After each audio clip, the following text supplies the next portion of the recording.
Negotiated well into this night, and still there is no united front to face the government in a summit tomorrow. There isn't even a clear picture of who will be there. Today, some rapid-fire press releases went around, including one, an olive branch from Rideau Hall, that the Governor-General would host a reception for Native leaders after all. Still, not enough. But as CTV's Ottawa Bureau Chief Robert Fife reports, one all-encompassing demand remains. Conditions on reserves have to change. Divisions among Native chiefs threaten the Prime Minister's summit and the unity of First Nations. We're not going to go to that meeting, right? Tonight, the National Chief of the Assembly of First Nations confronted an uprising. We need to continue to stand united, chiefs, delegates.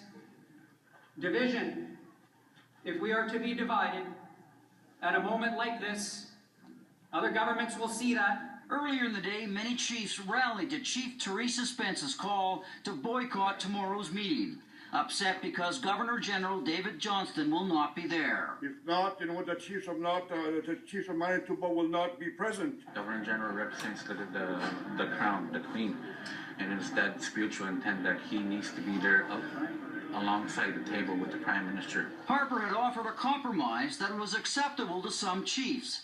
He asked the Vice-Regal to host a separate ceremonial meeting at Rideau Hall. We made a major accomplishment by getting the Governor-General to this meeting. But more than a dozen chiefs pulled out of the talks tonight. I have to ask everyone, and I know it may be difficult, that we stand in solidarity with Chief Spence. We're insisting that the Prime Minister be in the same room with the Governor-General.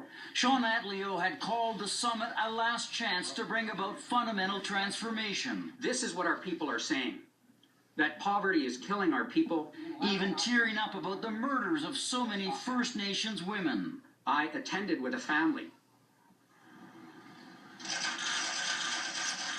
who we went to the morgue to identify the body of their 16-year-old daughter. The chiefs warn of serious conflict from the Idle No More movement if the living conditions of First Nations aren't improved. It has the people and the numbers that can bring the Canadian economy to its knees. It can stop Prime Minister Harper's resource development plan. As of tonight, it's touch and go whether the First Nation Summit will actually take place. Lisa. It has been a long night of meetings, Bob, and it's getting harder and harder to follow who's in and who's out for tomorrow. But how meaningful will this be in dealing with the diverse problems on reserves if only a handful of Native leaders actually show up?